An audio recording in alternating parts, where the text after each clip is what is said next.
thanks. Welcome everybody that's online, especially Honeybee.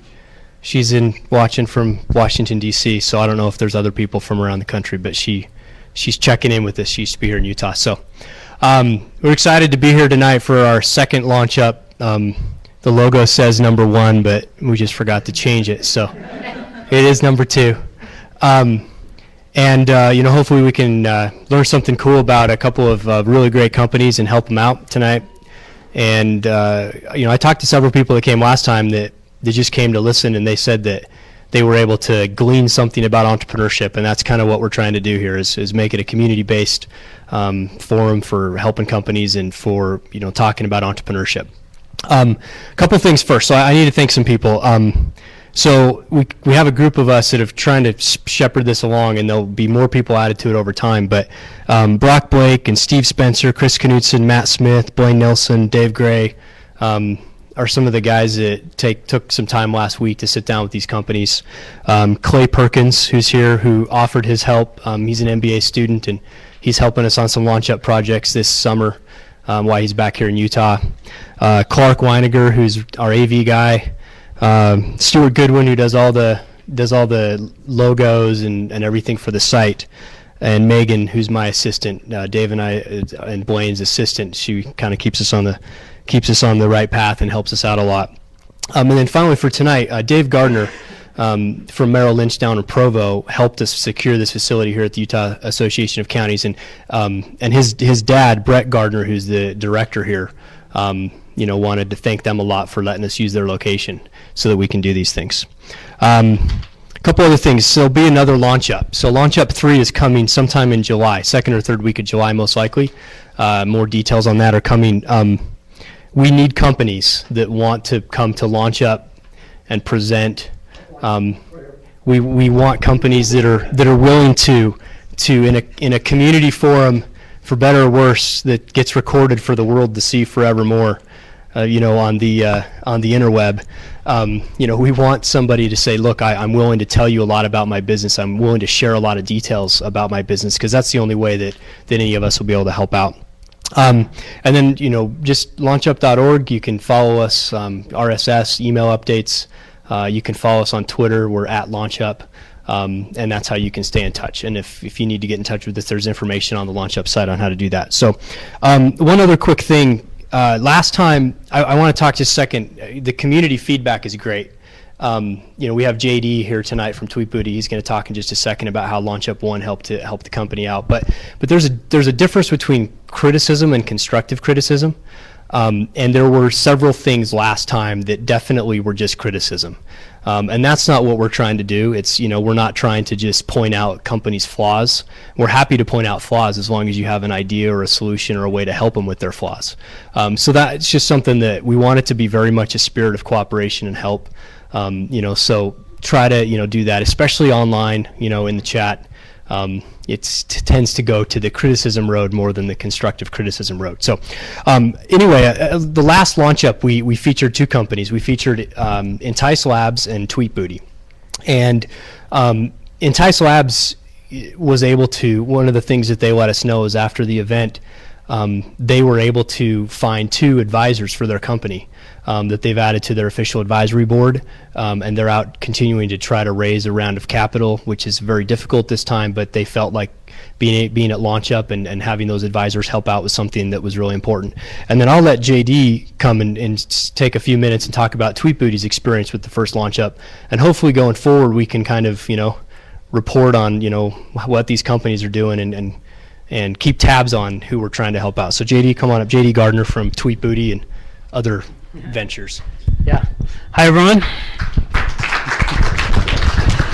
Great to be here. And so Jeremy asked me just to come up and give a quick kind of summary of our experience and what's happened since.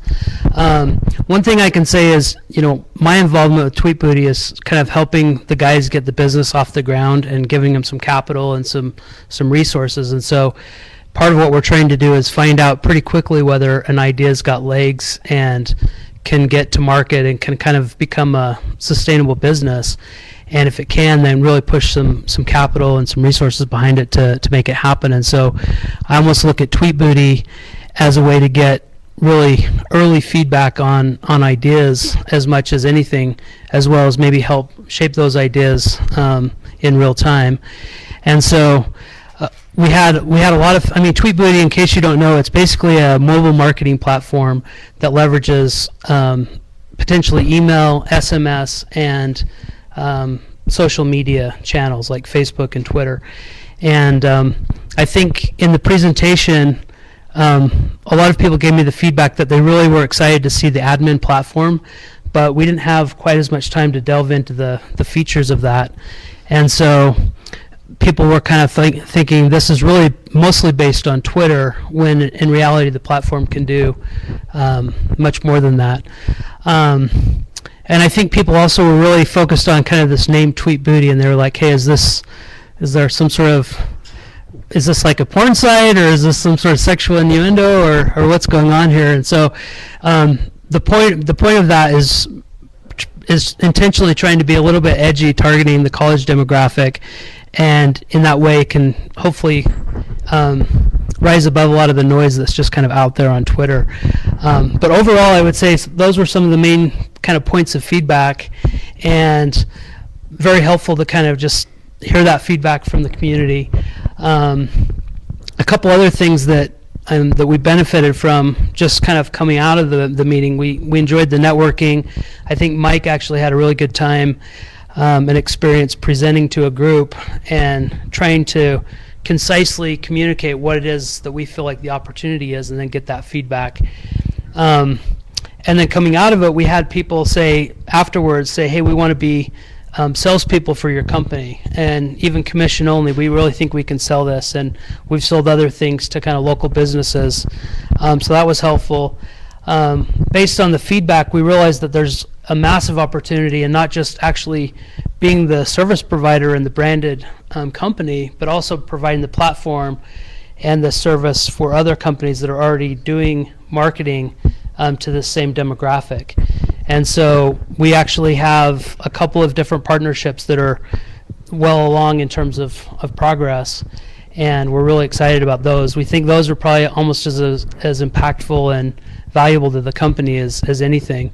And then there's actually been a lot of people that just followed us on Twitter and have blogged about us. There's a guy that has this Couchcast podcasting show, and he invited us to participate in that.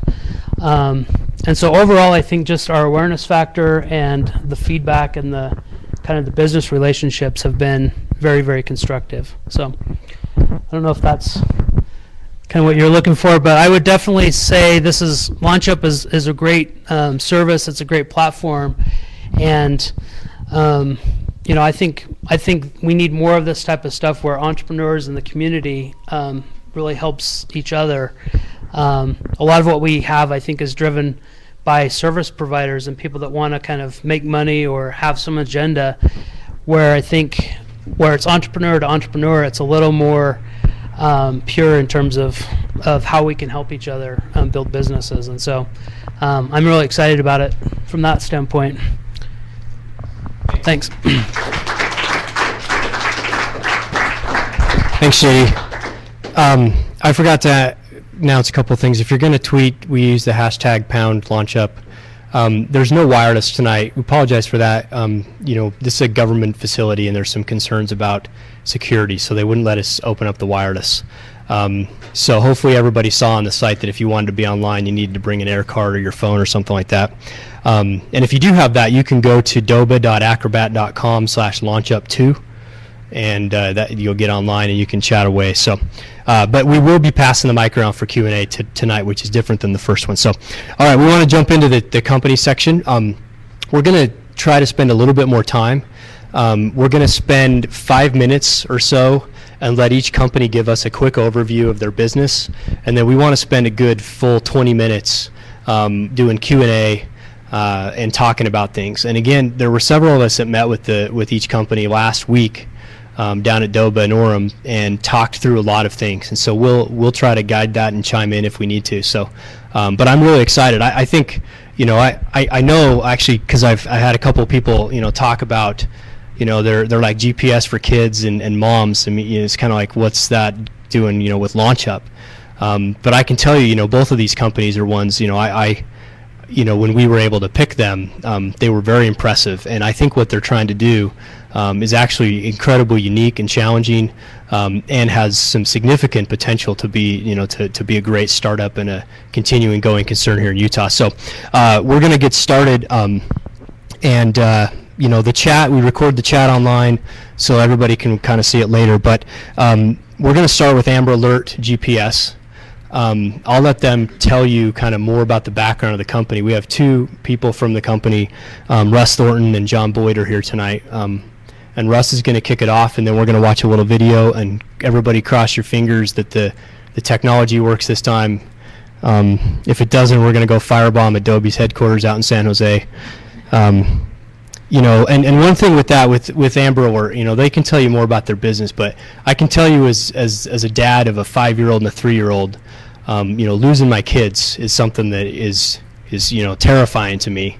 And there's been a few times when I feel like I lost them for probably 5 minutes, and it was really probably 15 seconds. And I remember at Lowe's one time we couldn't find our daughter, and we had no idea. And I was running up and down the aisles and stuff. And so, I think it's an awesome product, and I'll let them tell you more. So, Russ, if you want to come up, and I think we can probably even just use this mic, and then let me know, and I'll get the video ready when you're ready. Come here, buddy. Hey, special thanks to Jeremy. I think this is a great forum and event, and for all you guys putting this together. But I'm Russ Thornton, founder of Amber Alert GPS, and this is Dallin, my son, and he's the inspiration for the product. When he was 3, I lost him for 45 minutes at Boondocks in Draper, and it was a life-changing experience. I was just minutes away from calling in an Amber Alert. The worst thoughts were going through my mind. I thought he'd been abducted. I was running through bathrooms and parking lots, and it changed my life. And as a parent, I think there's a lot of you that can relate to that. And so we put a lot of time and resources and great engineering and feedback from moms and parents into this product. Hold up the product, Alan. And we're launching the product. Show them the product. Or go like that. We are launching the product August 1st.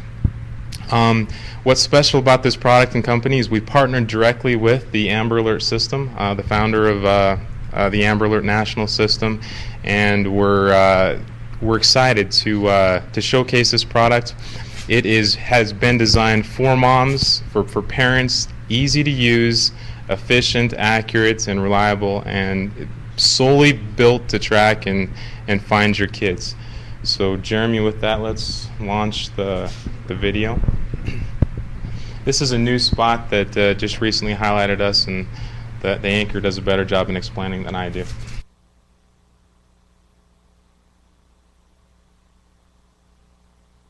8-year-old Sandra Cantu has you worried about your own loved ones. There's a new technology, well, it could help ease your mind a little bit, and it fits right in the palm of your hand. Cropper's tech reporter Gabriel Sage shows us how this tiny GPS gadget right here will let you always know where your kids are. This is Russell Thornton and his 6-year-old son, Dallin. Dallin went missing a few years ago. He was later found, but it was a life-changing event for this father. Russell went on to invent a new gadget to track his son in case he ever went missing again. The new technology that he came up with was so good that the Amber Alert organization got involved and wanted to help him get this product on the market available to all parents. This is the Amber Alert GPS, a new system created to give parents peace of mind. It's a small plastic GPS unit. It weighs only 1.4 ounces, small and stealthy. You can slip it into a backpack or use it with a strap and have your kid wear it around their ankle or wrist. Once the device is with a kid, a parent can use a computer or cell phone anytime to find out exactly where their kid is. Through a cell phone, you just access the system and it will instantly send you a text message with the location of your child. If you have a cell phone that's web-enabled, you'll also get a detailed map showing you where they are. The location is accurate within 3 to 15 feet. On a computer, same thing. You can call up an address and a map. The Amber Alert GPS has some additional useful features. Like an SOS function, there's one button on top of the device. If the child holds that down for a period of time, it sends out an emergency text message and email alert to 5 trusted individuals. The message will include their current location with a map. And there's a feature called Safe Zone where you can define a virtual boundary around your neighborhood, school, or anywhere you choose. If your child goes out of that border with the GPS device, you will receive an alert on your cell phone or computer.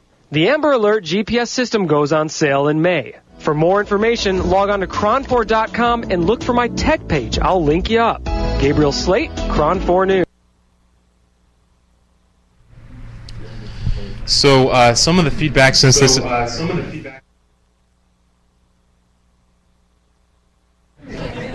Since this is an entrepreneur forum, we're launching in August. The price point has been a big discussion. We have the ability to offer real low price points, or so from an entrepreneur's perspective, we'd love to get your feedback on the price point. Currently, we're offering it for $379 is the base price. There's a subscription, a basic subscription starting at $9.99, a premium for $19.99, and then there's an unlimited for $39.99, and the pricing is on the website. But just bounce some feedback, some pricing. There's a lot of flexibility in that, and we have been very successful in placing a lot of pre-orders on our website at the $379 price. But we get pricing feedback all over the map. It's the goal is a very sustainable, viable, profitable yet a good price point. So that's one of the key pieces that we'd want to bring out and approach. And that is all for now. Okay, thanks, Russ. So that was 5 minutes. I was thinking maybe you guys should come up so that people can see you on video. John, if you want to come up, and then there's another mic behind you there, and so we want to open it up, and spend even just the first few minutes for people's initial thoughts, reactions, questions. There's definitely a lot more information. I noticed online people are asking some of the pricing. So maybe John, if you want to take just a quick and explain the pricing and how it works on the monthly and some of those things, because that was a question that I just saw. And then we'll open up for a Q&A. If you have a question here, just raise your hand. Clay has a mic, and then I'm going to be watching the chat, so I'll probably chime in every once in a while with what the people are saying online. So if you want to address that a little bit. Perfect. Hi, my name is John. Thank you very much for having us today. This is a wonderful opportunity to be able to be in front of all of our peers here. And Mona back there, she's also on the team, and she's one of the people that have been helping on the team from early on, and I joined late last year. This is actually the second generation of the product. The first generation has sold a few hundred, and then and the company's been around for a few years now. And the second generation is right now we've sold we've pre-ordered, like Russ said. Russ is the primary founder of the company. Like Russ said, we've pre-ordered quite a few, a little less than $100,000 worth of product, and the product should be shipping in August. And we're kind of torn right now. One of the things we'd love to hear some feedback from you on is what is perhaps an optimal or a good go-to-market strategy. We've been quite successful. We have a really good e-commerce marketing person, demand generation person, who has helped us to generate a lot of interest on the web to help us get our initial orders, and they've been selling at full price, which is about $370 per unit, and then like Russ said, we have a monthly plan. But we also have had a lot of distribution interest from all over the world. Literally, just about every country you can think of has pinged us and asked us if they can distribute their product.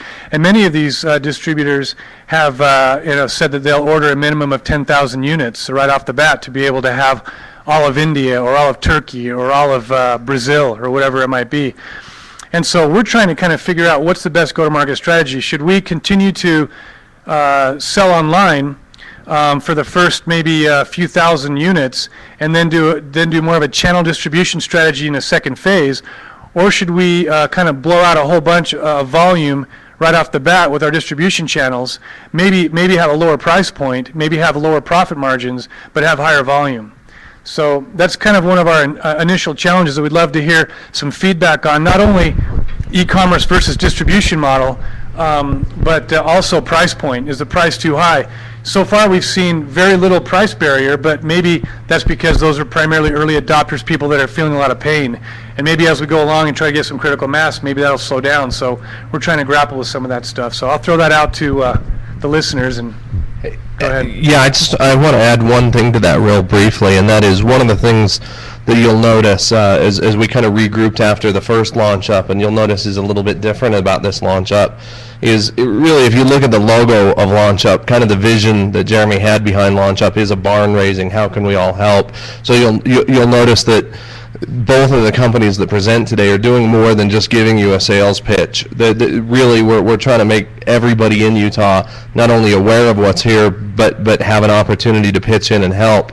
So obviously there's the one question on the floor that these gentlemen are looking for everybody's help with, but either through the online chat or anybody who wants the microphone or anybody who wants to email in after the fact, the spirit of this really is more than just to let everybody hear about Amber Alert GPS, but really it is a barn raising. If anybody out there can help through experience or any other ideas, we would ask anybody to do that. Absolutely. Thank you. Can you tell us about the different subscription levels? Yep. Yeah. Right. Right.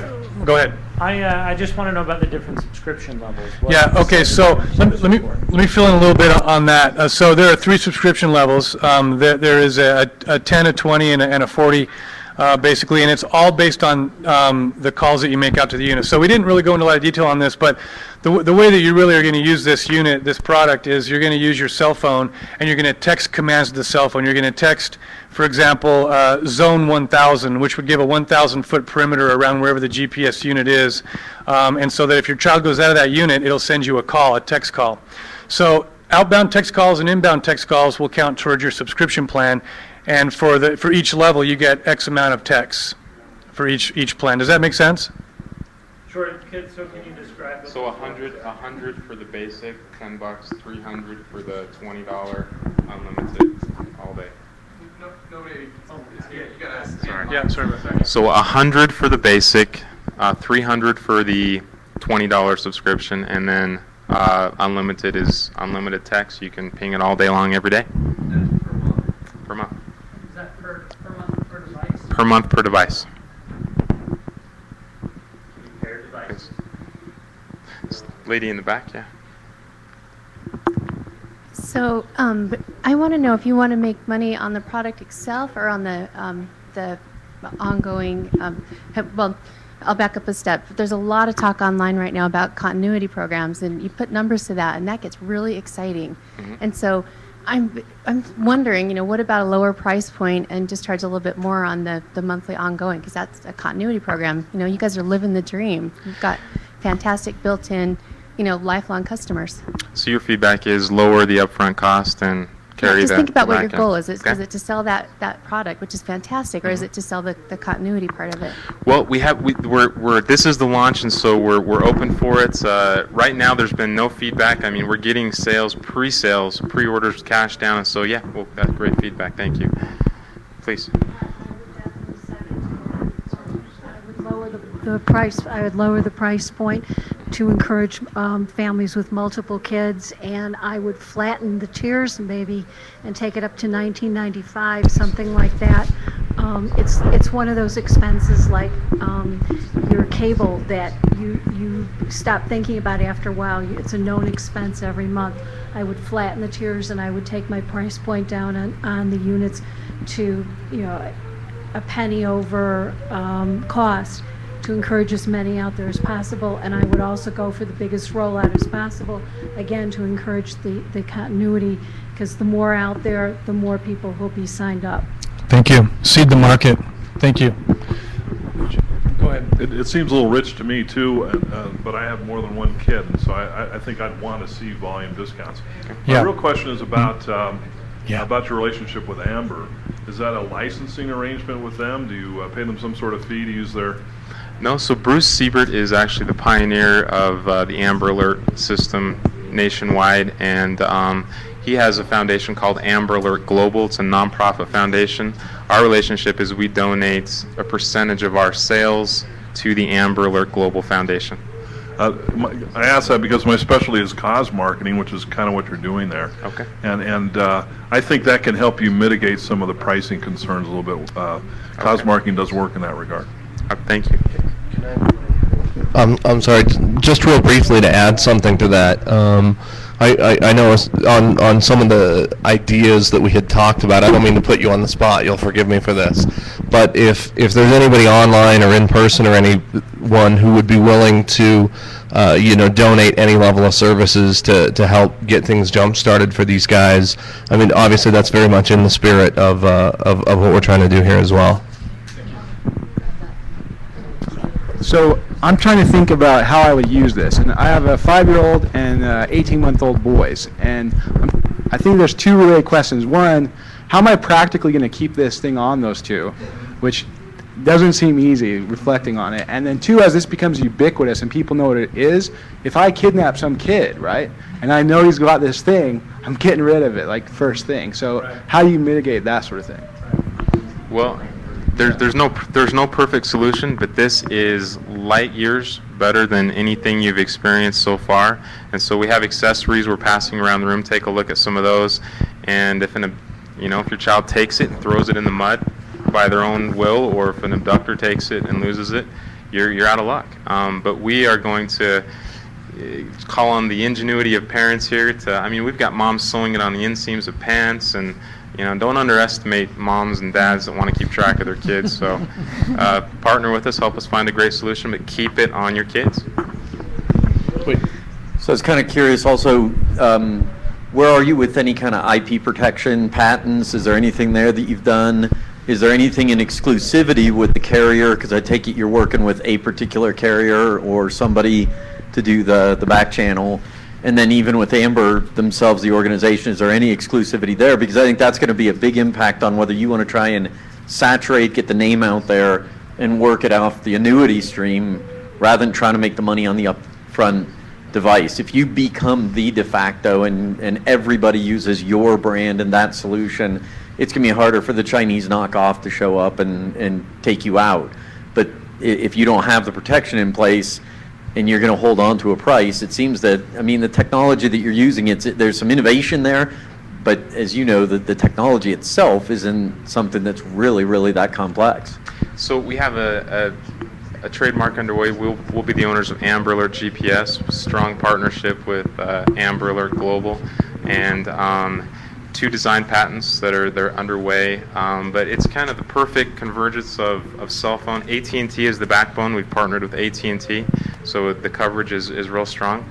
We're putting all the pieces in place. Yeah, trademark, yes. Patents, yes. Amber Alert relationship, yes. And I see a lot of good feedback on the price points, but thank you. Yeah. Okay. When I first heard the story, I was really touched because I have lost my children for moments, and it has really affected me. But when I heard the price, it did struck me as high. Together we have 4 children, and one of the things we like to do is to take our kids up to the slopes, and it could cost a lot to get them all geared up and get them up and going, and the $379 price just seemed a little you'd have to kind of mix and balance, and I do agree that if you get more of the product out there, it'll become more popular to everyone and become more valuable as well. I think just having your name out there will get people on there, and I do agree that maybe rising the online subscription price to get your profits that way. Okay. Great.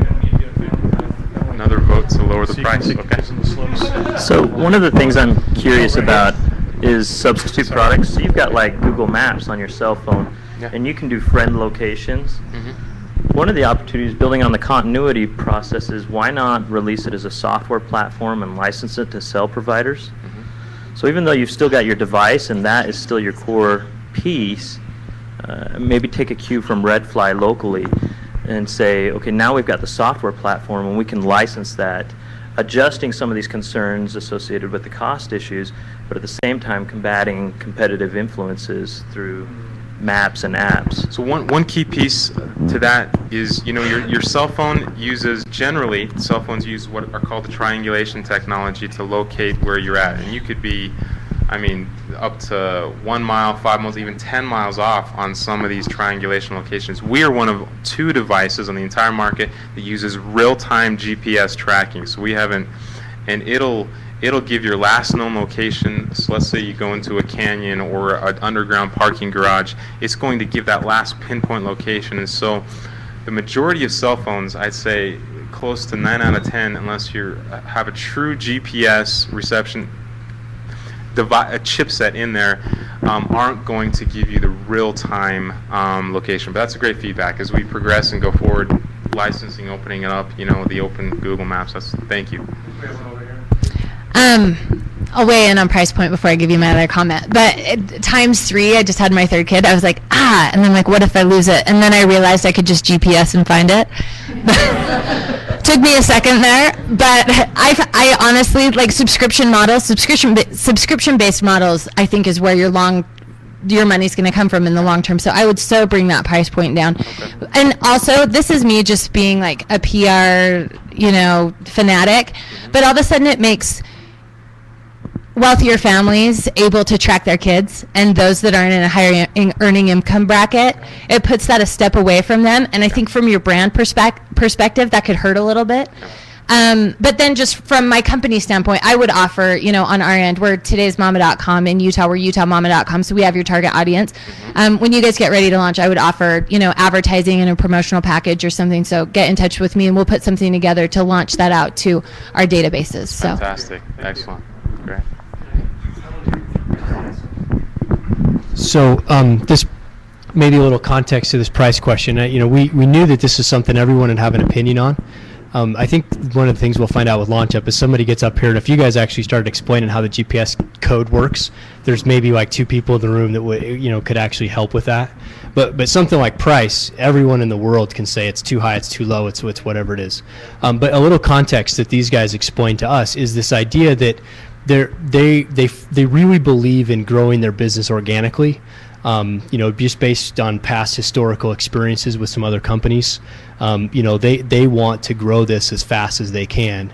And so one of the things they're looking at is they're pre-selling these units, and they're selling it at a certain price, and it's not a price barrier for the early adopters. So people are ordering these units at a $379 price. And so, that's kind of the context is, do we keep selling them at that price? Because then we have a good margin on the unit so that we can continue to fund our operations ourselves.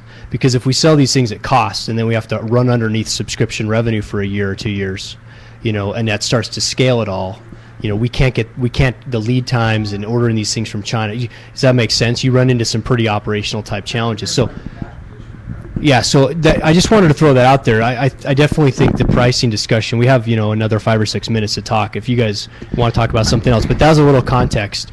A lot of people online are saying the same things. Volume is where it's going to be at.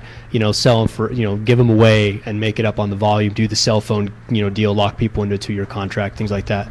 But I just wanted to give a little context on that pricing discussion and see if anybody had anything to add to that, or if you guys want to chime in. Background. So we're not venture backed. I mean, this has been my own personal cash. It's been quite an investment here to get this developed from scratch. So we look at the price point. Yeah, several hundred people are coming in before the product's out.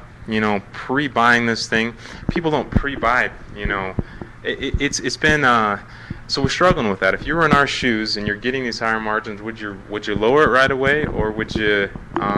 Cash flow is an issue for us, but we want to grow this organically as much as we can. We'd like to bring in the right partners at the right time. But anyways. Well, and specifically, and we got a lot of comments, so I'll hurry.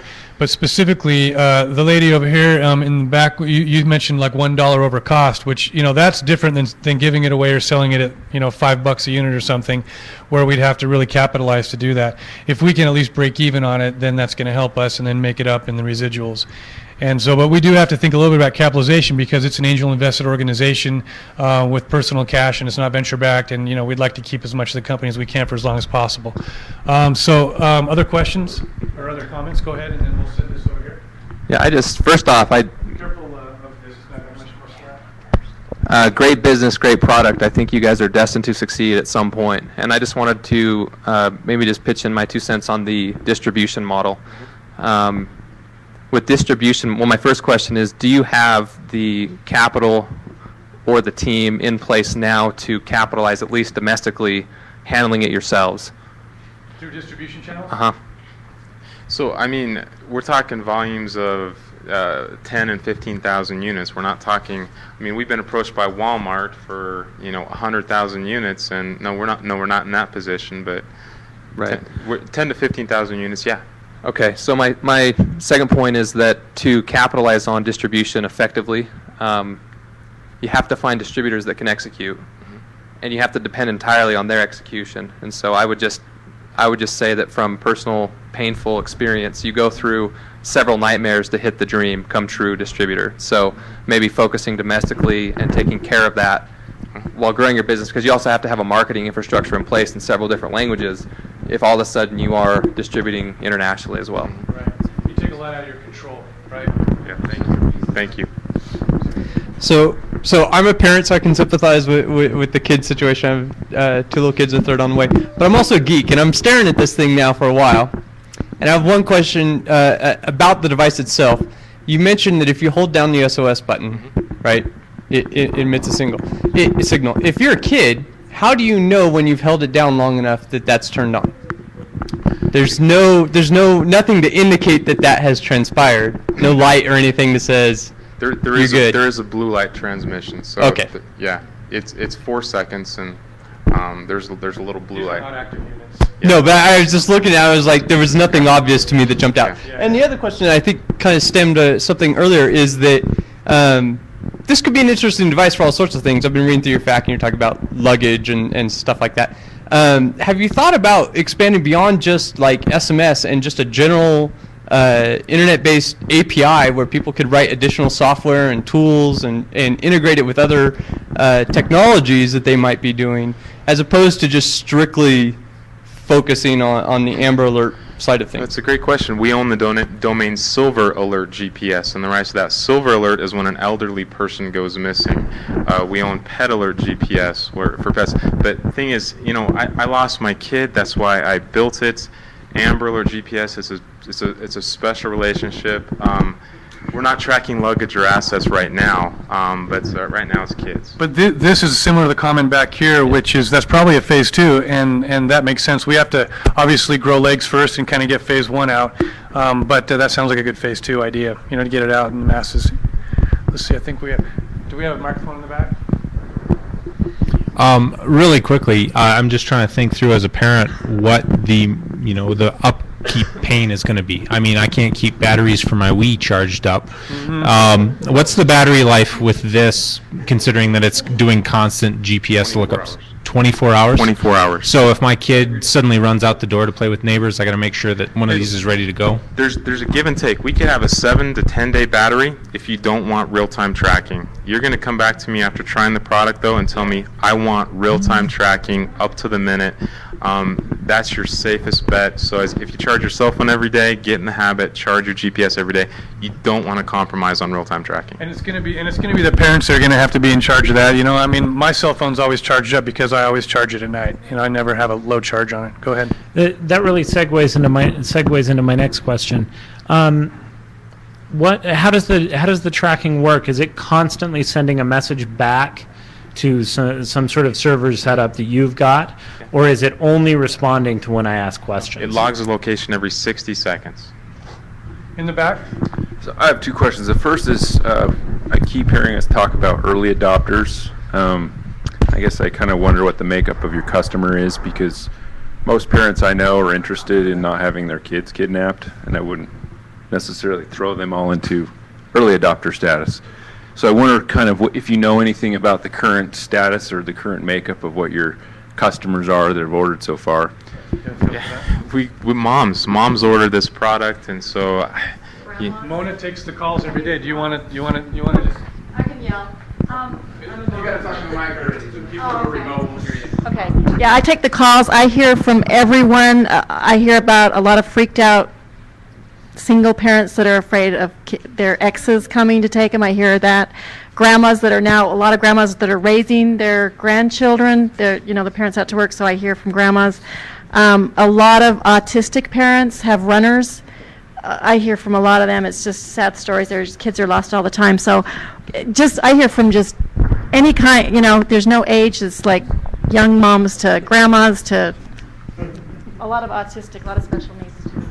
Second question number two. So the second question was, if you do a quick one. If you do lower the price point to $1 above, and then you have all your distributors, what's their incentive for selling it? Do they get, then do they get a portion of the monthly revenue, or how do you then incentivize them to sell your product? Yeah, I mean, we're sending text messages. It's real cheap. I mean, if you look at there's space in the subscription and the upfront pricing. So a model that fits, that helps us capitalize, that rolls it out, it's effective. It's a big challenge. We're going from R&D to a sales company, and so we appreciate the forum and feedback. Please ping us on that. We're out of time. One quick thing from online. Last question. Just a couple of people were asking if you've thought about taking the software piece of what you do and making it open source, so that other people can build on it. I think some other people. Yeah, we had asked that two other questions. comments about that, and that's definitely something we can think about phase 2. But we have to grow legs with the hardware unit first. Okay. Last thing. I mean, I know other people have comments. Part of what I think helped us with the first LaunchUp is after this is over, we're going to be hanging out here with milk and cookies, making milk mustaches. And so, grab these guys and, give them your business card or, offer to help. Or if you just want to send an email, russell@amberalertgps.com, RUSSELL @amberalertgps.com. Deluge their email with ideas. And again, all of the ideas, there's been a lot of ideas, and we record it so you guys can go read through that. So, but we want to thank them for coming and presenting about their business. Thank you all very much. Wish them the best of luck.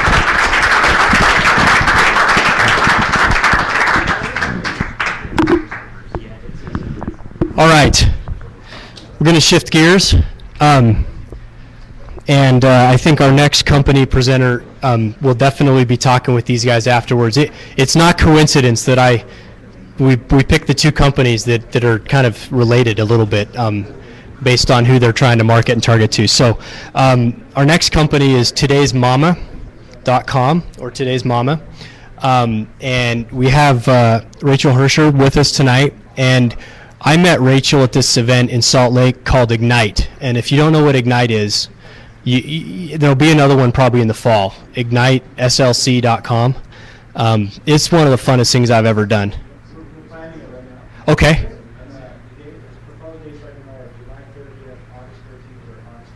So July 30th, August 13th, or August 20th. So it's IgniteSLC.com, right? Ignite Salt Lake. On Twitter, it's Ignite SLC. Anyway, so it's a format. You give 5-minute presentations, and you have 20 slides. So your slides auto-rotate every 15 seconds, whether you want them to or not. Rachel got up and gave a presentation about moms that just blew my mind about the power that are moms. And I think one thing that the internet has done is to help them understand their place and some of that power. So it was great. So I saw her there and knew that she needed to come and do LaunchUp if she wanted to. So I'm going to turn it over to Rachel to tell us about Today's Mama.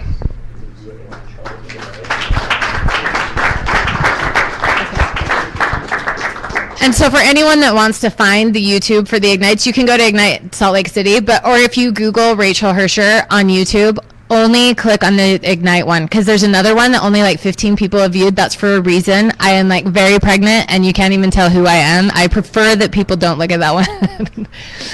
Okay, so Today's Mama, we're up and launched. We've been in business for about 5 years, but we're kind of going through a relaunching process, which is changing our business model a little bit, which is why we're excited about being able to talk to you guys tonight about what we're doing.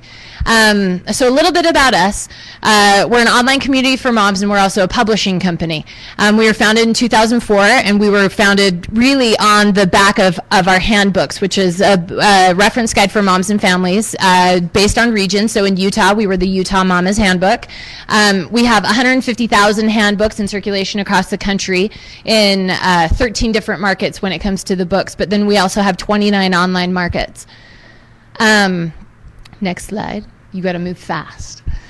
So if you want to look at the presentation I did for Ignite Online, it was about who's your mama. So women make over 80% of household spending decisions, over $1.7 trillion, a year. There's millions of women with children in the United States. 6.2 million women-owned businesses, and mothers represent 43.7% of all females who go online. This is expected to grow by 2012 to 91.3 million. So if you're not talking, in your business, the good thing about me is I'm talking to moms. So your business should want to work with me to talk to moms. So she's taking over the internet. Our print business, this is kind of the crux of one of our problems. We have all these books in print. It's a great kind of advertising model for us in the fact that if you have our book, it's got our website all over it. So you're going to go and see our websites. Part of what we've done is, in order to scale our business, we'd license to newspapers and individuals. As you've all noticed, newspapers are not in a good place right now. So what we found in the fall is our newspaper licensees started to tank in a big way. We fit under a targeted publications division, meaning the other things they do besides newspapers. So it would be magazines and other things that they did. Those, you've seen newspapers going bankrupt, you've seen entire divisions laid off, and we kind of fall into one of those places where all of a sudden newspapers aren't a real healthy licensee for us anymore. We do still license to individuals. The problem we have there is that while you're really relying on the fact that you can find someone in a market with a lot of skills like a pocket knife, in PR, in management, and distribution, as we license that to them, and they can actually be flaky and hard to manage. So it kind of hinders our growth at that level as well. Our online strategy is where we've chose to focus a little bit more since the economy started to have more problems. So we're a portal for moms. Some of you may have heard we've launched a targeted microblogging platform like Twitter on our site, but it's for a targeted community. So we're hoping we've made microblogging more relevant to a mom because she's able to go and discuss things around a common theme. She's able to build groups, connect with moms locally and nationally, or if she's a blogger, to promote her blog. The site offers localized resources. We focus on selling bundled advertising as opposed to, based on CPM or eyeballs. And right now is actually a pretty good time to be, with the economy the way it is, it's kind of a good time to be in our niche because a marketer is saying, if I'm going to spend $1 on marketing, I'm going to spend it targeted to moms because they're choosing where the money goes. So it's kind of the wild, wild west in terms of how big brands and local companies are trying to reach moms. I had a PR girl tell me that it used to be that people would walk through her doors and say, Oprah, how do I get on Oprah? Now big brands are walking in and saying, hey, how do I get to mom bloggers? How do I reach moms? This is the audience I need to be plugged in with. So the problem here is we're getting a lot of interest, but we need to scale our traffic a whole lot more to demand the dollars that we need and make those bundled packages, worthwhile. So we need to do some ninja things to scale our traffic. Next slide. Scalable content. As I said, localized content's a big draw for us. 75% of the people who come to our site come for our local calendar, but that also comes with a heavy cost to us, whether it's a local licensee or if we have to hire people to research that local content. So we're looking for more kind of ninja strategies to roll out that localized content. Like I said, our local partners are suffering, and that gets a little tough. So we need other ways to source general localized content. Next up. I'm like, come on, Jeremy. And then expanding our network. Strong networks have always helped us. So if you look at our business and you say, I know the perfect person for you, whether it's a great large-scale partner that we can work with on our handbook business, or if we sell that off or find another way to repurpose it, or if you just have people who would benefit by being associated with us in an advertising level or whatever it is, we're always looking for referrals. We just always want more friends. And then, like a lot of companies, we're raising capital. So I tossed that out there. It's if you talk to a lot of people, it's a horrible market to raise money in. But if you know any glorious angels out there, think of today's mama. All right, I think okay, what we need help with. So just to recap, and we can leave that up. It's our print business. What do we do with our handbooks? Online strategy. How do we get more eyeballs on a low budget?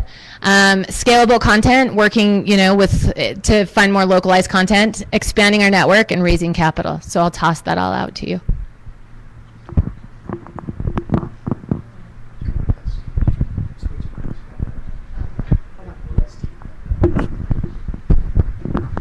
Well, I guess just in the spirit of, getting the ball rolling as far as barn raising, obviously one way to drive more traffic to your site is SEO, which is one of the services that we offer. So I'll put forth $6,000 of SEO services at no charge to. And I just drew a heart around him and a single tear ran down my face that you didn't see yet.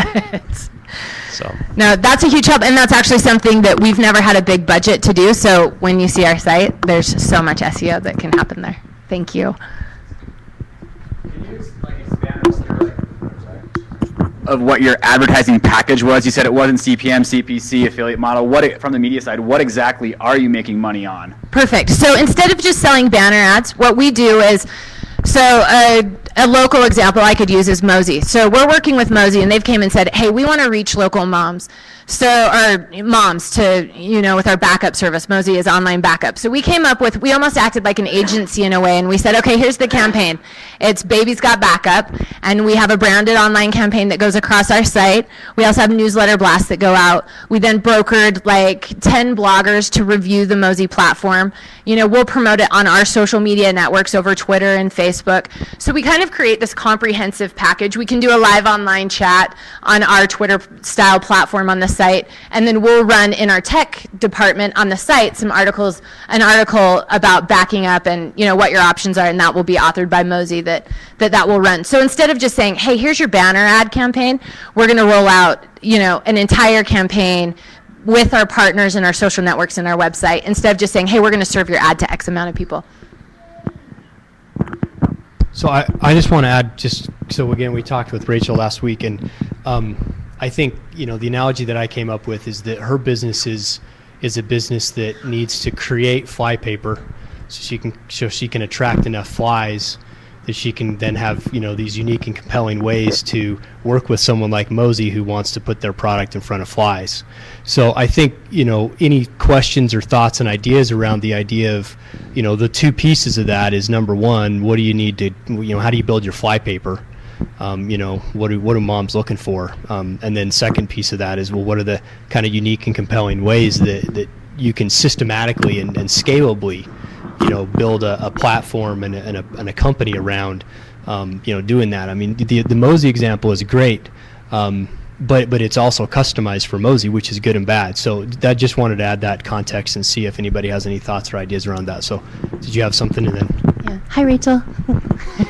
Okay, so I want to make sure I'm super clear. So the way you make money, the way your business makes money online is by getting people to your site and or opted in on your list. Is that right? Yeah, definitely. Building our newsletter subscription base is something we need to do. Our strategy to this point has consisted of an opt-in box, on every page. We haven't really employed any campaigns or strategies around that, and to be honest, don't have a whole lot of background on what we would do to employ, ways to really build that database up big. Okay, so how about this? When people land on your website, you want it to be perfectly clear the action that you want them to take. And so you want them to opt in, right? Yeah. What about taking maybe PDF versions of a chapter of your book or something and giving those away as incentive for people to opt in? Yeah, no, that's a great idea. And that's one thing too, is I toss out that question about our book. And I love the way that he put it when we met, is we've got two businesses, right? We have a publishing business and a media online business. And so we're chasing, it's like, say your quote right now, the eagle that chases two rabbits catches none. Is that what you said? Yeah. I love it. I'm going to tattoo it on my arm. But so it's like on the handbook focus, there's certain markets that we have that have handbooks. And so we can really chase that business, or we're trying to develop this online piece that isn't so based on that. So there's a little bit of conflict there, and we don't have books in every market. But in the markets we do, I think that's a great idea. So I think that if your content is good, you're going to get a lot of people opting into it. If it's good, if it's a kind of objective.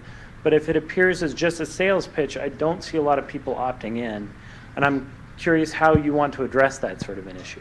Yeah, we don't run a lot of sponsored content on the site. Most of it comes from bloggers and other contributors. We partner with people like Rachel Ray even to bring content into the site. But when we do a promotion and we want something consistent, one of the disclaimers we make to whoever's placing it is it can't be advertorial. They have to be really objective in what they bring and just look like a leader in their field. So hopefully that helps. but there is overlap. People will notice when we're running the campaign. One of the things, just as a little bit of background that a lot of us who are in the room or online may not have right now, is that all this did start from a book that started from a couple of moms in a mall going, what the heck do we do now, right? So the book, as an example, has a ton of content about things to do in Utah with your kids. So I actually want to lead into one of the areas that you mentioned that you need help with, which is more scalable content. How do you come up with more content? It sounds like you've got a really good handle on Utah, rather than just saying, well, how do we learn more stuff about the rest of the world? Are there some specific regions or areas or states that you're looking to expand into and get more content that maybe somebody in this room or online might know the right contacts in those states to help get you hooked up with? Yeah, I love that. And we actually have a pretty long list of places we're targeting. So if you actually are just sitting there thinking, oh, I know the greatest person in this city, come and tell me, because we probably have our eye on a place like that. So I would love to talk with you about that. Okay, one of the questions I have is how, I didn't quite get how you get women to your site. Like, what is your advertising? Perfect. So as we've run on a super tight budget through our years, we have not spent much on marketing. But we have employed a lot of PR. So if you're in Utah, then you would hear us on B98.7 doing interviews, or Studio 5, or articles in the paper or places like that. And then we get a lot of friend referrals and do events. And that's a model that's worked well when we have licensees in a market, that they're able to implement kind of those PR strategies. So any other kind of low-cost marketing ideas online that are really effective and bring people in, we would love more ideas on that, because we've very much gone grassroots, kind of guerrilla marketing type tactics to get people in. One of the things that I initially think about when I think about if I was to go onto a site is it's kind of hard to manage all the different sites that are out there. I mean, with Facebook and MySpace and all the other sites that are out there, it's kind of hard. Have you ever thought of maybe integrating, maybe creating an application that can help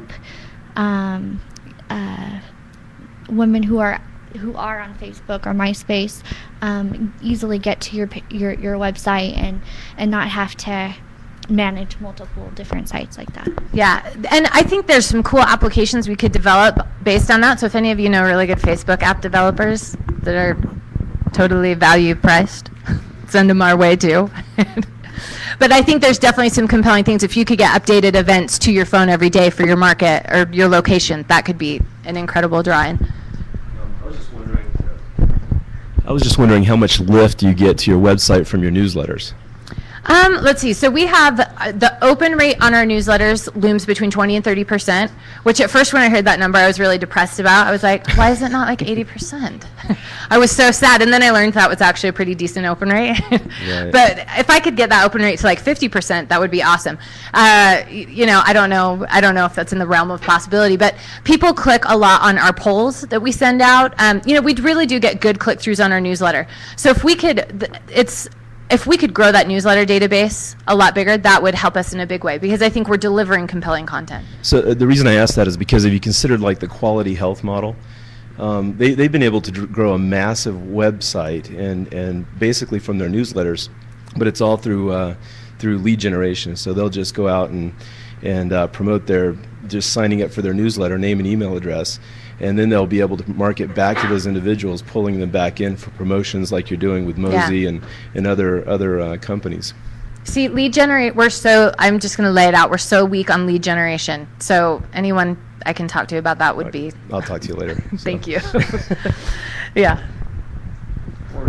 Rachel, so I have sort of a comment that's brainstorming, and then I have a question for you. So the comment is that I don't really know how to explain what you should do, because I don't really know what you do now. So when you're talking about scalable content, the easiest way to scale content is really user-generated content. And I don't know how much of that you're getting right now. It seems like it's a great opportunity to get moms together, to share pictures. I don't know if you guys are the stuff I saw when I looked at your site before, and I haven't explored too much, seemed like it was very text-based. But there's a huge opportunity now to capture. You said you had one video on YouTube. You could become your own TV show, right? Right now, with very low capital expense, you could start making podcasts. You could start making videos, and all this stuff kind of feeds back on itself. And I think that's maybe where you want to go to get Can more I toss a content. question back to you really fast on the video blogging? What's the best platform that people have used? Because I look at like Ustream or things that take you out of the site, and I haven't Sure. researched this as much, but do people have feedback on what's the best way to keep that live on your site? And there's a bunch of things out there. YouTube's obviously like really cheap. Vimeo's something people are using. I mean, that's something I'm not an expert on. The question that I had though is, who do you consider your competition? And See, and this is a good question because we have competitors in totally different markets. So in the print world, we have competitors, with local publications and magazines and things like that. But again, we're kind of making this cut between, print business and online.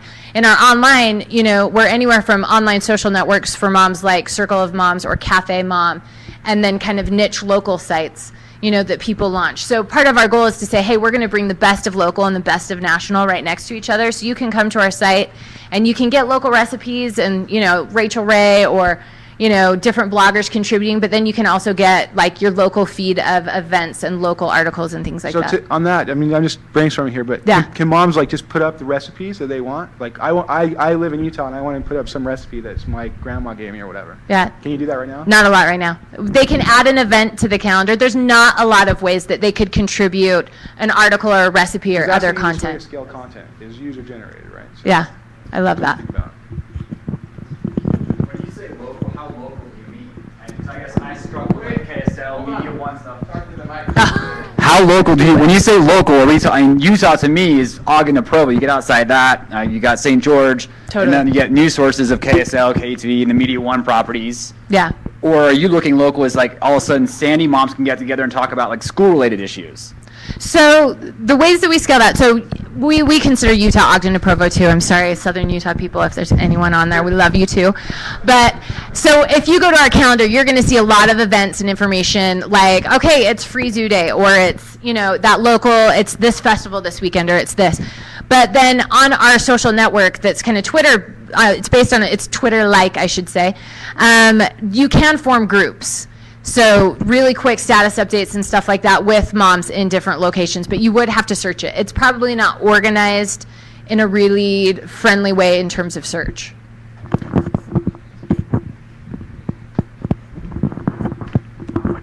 So a couple of quick things on the first two bullets. So number one, this is just the base that you have with the handbooks.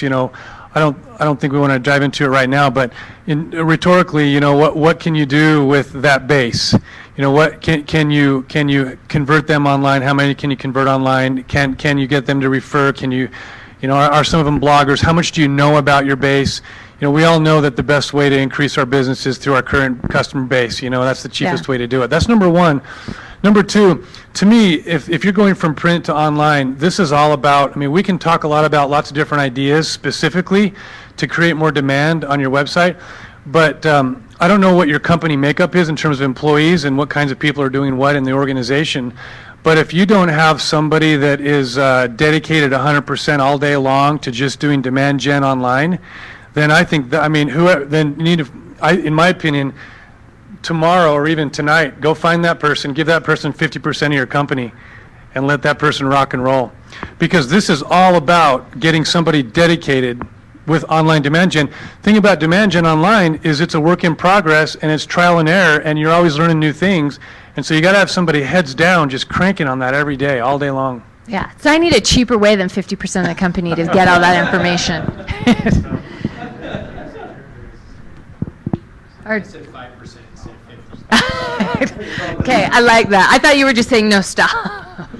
Well, one idea I had that you may already be doing this, but it would be cheaper than the 50% equity, is what if you turned the bloggers that are part of this community into affiliates to sell products that you would offer that are targeted to moms, the handbook, for example, and on their sites, because basically the audience, my wife we just had a baby, and so she's thinking about a mommy blog, and all these other people who have mommy blogs want her to get a blog, and she's the one that reads their blogs, and so it's kind of this incestuous network. Totally. And so if you could get the moms to put a badge that said, hey, we're part of this this network, then anybody who's part of that, whether they're just a mom and don't have a blog, or they're thinking about a blog, or they do have a blog, then those guys can become affiliates to sell products. And the more people that know about it through their websites, you're just going to expand your distribution pretty virally.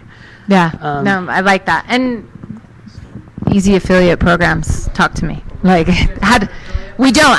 And that's where we wouldn't know the information. Like, to me, I think in the past I probably have thought, setting up an affiliate network looks complicated. When in reality, there's probably like an app that you install and you're off and going, which always looked a little more complicated to us.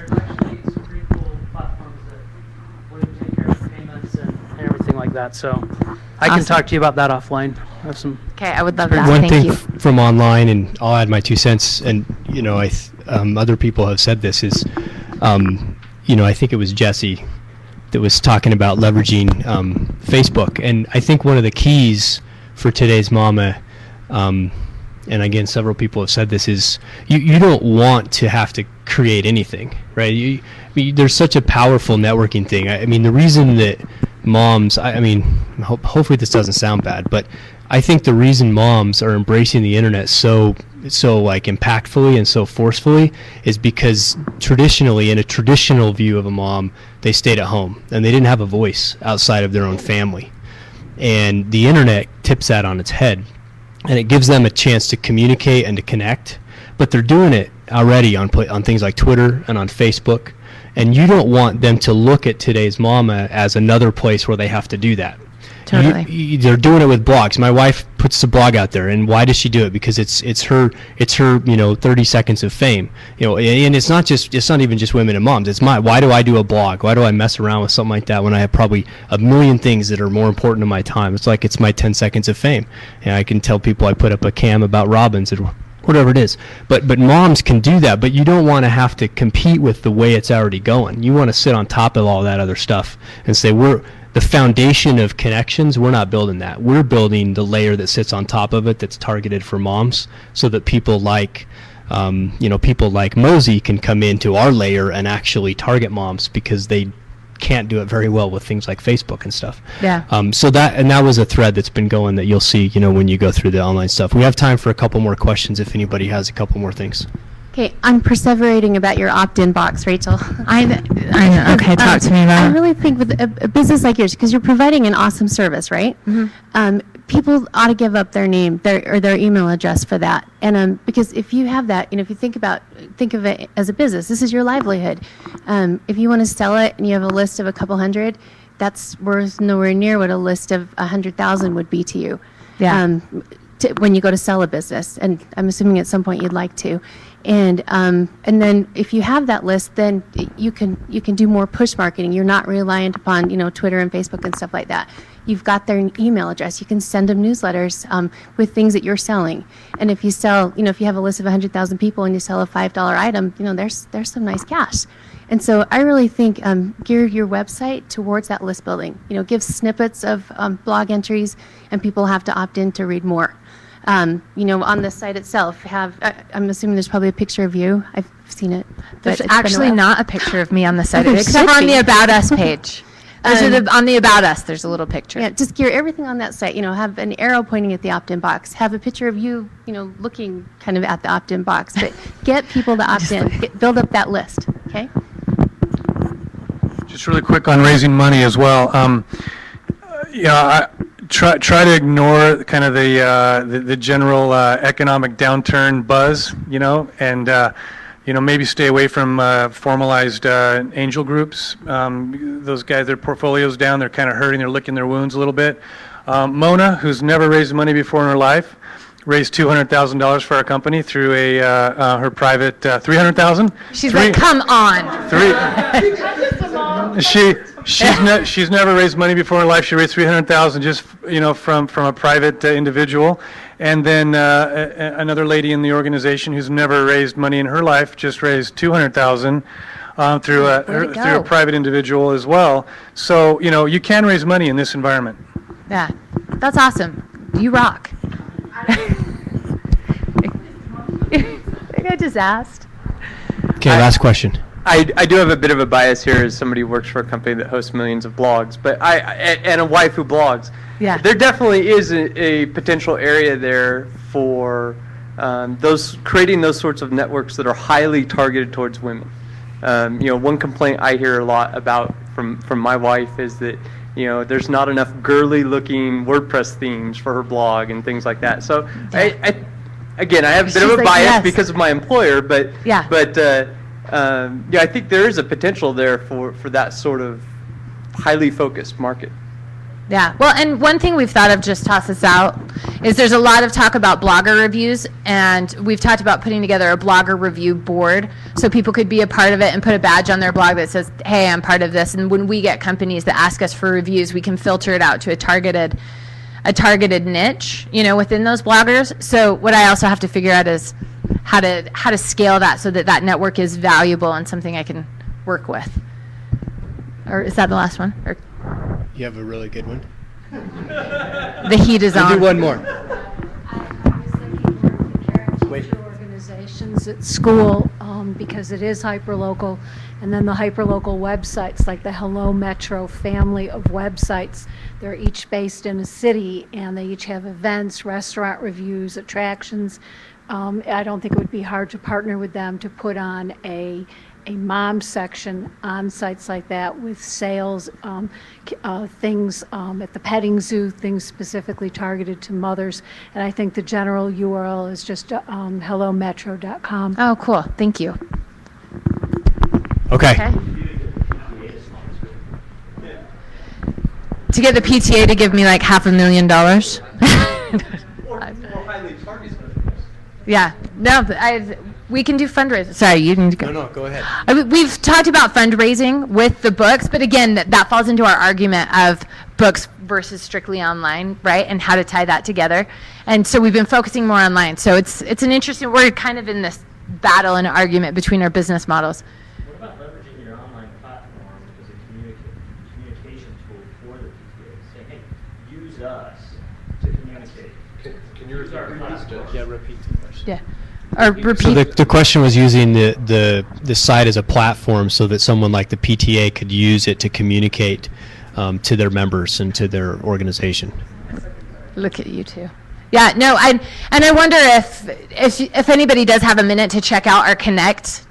It's the Twitter style platform on the site. If that feels friendly enough because there is still, we're very much, the people who are using Connect are people who have been on Twitter and are coming over and saying, yeah, I like, having some targeted conversations over here, where we still have to go after those late adopters to get on there because we feel like we've provided this relevant space, but they're probably a little bit intimidated and confused as people are just adopting microblogging itself.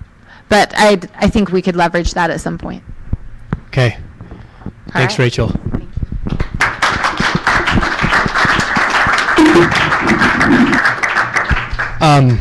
So if you would like to, talk with Rachel afterwards, or if you would like to email her, her email is rachel@todaysmama.com, and it's RACHAEL @TODAYSMAMA.com. Only one second M. So that's kind of what we've got. So I just want to remind everybody, LaunchUp 3 is coming. If you know of a company that we should help out and that would like to be featured and air some amount of their dirty laundry, let us know. The other thing is we changed the format. If you came to the first one, this has been a little different, and I'm sure the next one will be even more different. And we will try something I made a note of.